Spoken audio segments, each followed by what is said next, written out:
Hey, Alex here. So, what do I look for when I'm hiring on Fiverr? So, Fiverr is kind of an interesting platform in that you, however much you know, you are looking for somebody to do something that you either don't want to do or don't know how to do. So, it means that you're essentially going to somebody, waving around some money and saying, hey, I'll pay you this amount of money if you go and do this. Yeah, that works. But at the same time, if somebody walked up to you and said, hey, I'll pay you $100 if you paint my, whatever, like my laptop. I don't know how to paint laptops. I've never painted a laptop in my life, but hey, you're giving me $100. If I just say yes, I'll get that $100. Give you $100. What's there to lose? So what this ends up meaning is that essentially people who don't know anything, like if I'm hiring like a backend engineer, like I don't know anything about, or not that much about backend. If I'm telling somebody to go like, here's $100, can you go fix this backend bug I'm having?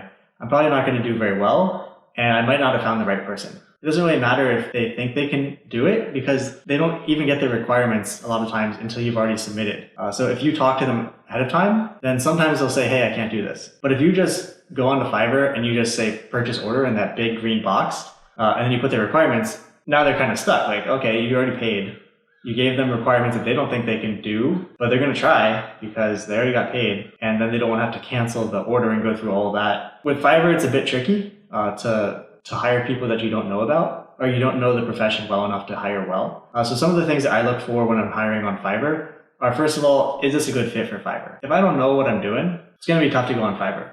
If I don't know what I'm doing, I'll typically go on Upwork and have a generic job description and then ask for, in the questions, I'll ask, hey, like, do you know how to do this particular thing? Or what are your concerns? Or I'm not too sure about this. Like, what are some pointers or tips? What is like something that you bring to the table to help me walk through and understand this process? Like one time on Upwork, I hired a structural engineer. I don't know anything about structural engineering. So finding somebody who is willing to kind of be more patient and explain and walk through the process is really helpful because then you get ideas when you're talking to somebody and trying to learn enough about this skill or this service that you've never really hired before or know enough about to also have kind of ideas and work with them. On Fiverr, if you're hiring for somebody you don't know, it's just kind of a crapshoot. It could work, it could not work. But my recommendation, at least on Fiverr, is to hire for things that you know enough that you can hire effectively. So if you're hiring a designer, does their stuff look good? Does the stuff that their clients have received look good?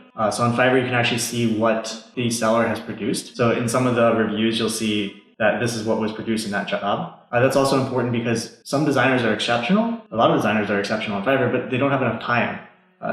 What a lot of times you'll see on Fiverr is a designer, logo designer, website developer, all these people will have jobs in their queue. And so if there's 12 jobs for one person to do, each with like a 24-hour turnaround, it's going to be really tough for them to produce that same level of quality that you might be seeing on their profile. So look at what they've actually produced for their clients under those kind of conditions. Another thing is to actually look at that queue. That queue is really important. If I see a single person, like they don't mention that they have a team on their profile. It's a single person and they have 10 plus orders in their queue. Unless it's something really small, or if they're selling me like stock videos or fonts or something, it's not gonna be feasible for that person to meet certain quality standards that you're going to expect.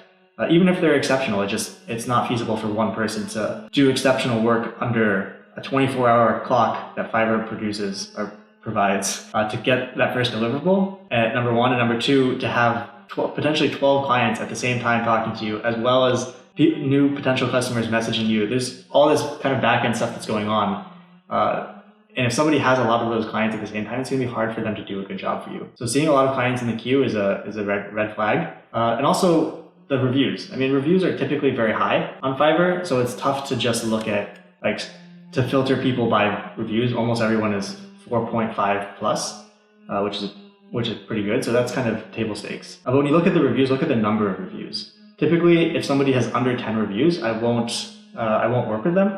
Not because they're bad or anything, just that it's more of a liability. I don't know that those reviews are all legit, and depending on where they're from, some geos have more illegitimate reviews than others. So just something to keep in mind, that it's pretty easy to make fake reviews. If you're my friend, if I just ask you, hey, can you go on Fiverr and order like a $5 gig for me? It costs them like $7, but getting those reviews is what jumpstarts that. It's relatively easy, so I think 10 is kind of the soft cutoff that I've come up with in my head, where it's kind of hard to get 10 fake reviews. Anywhere beyond that, I think there's some legitimacy to it. So just something to keep in mind. Yeah, essentially, just understand that the work that they produce is not or the work that they show on their portfolio is not always indicative of what they produce. Like I hired an illustrator on Fiverr one time. You know, just really low quality work, but the work that they showed on their profile was fantastic. It was really, really high quality work. I was very impressed with it. But also I paid $5. I mean, you're not going to expect that much for $5 and you can't really expect it. But what that also means that there's a lot of throwaway work on Fiverr.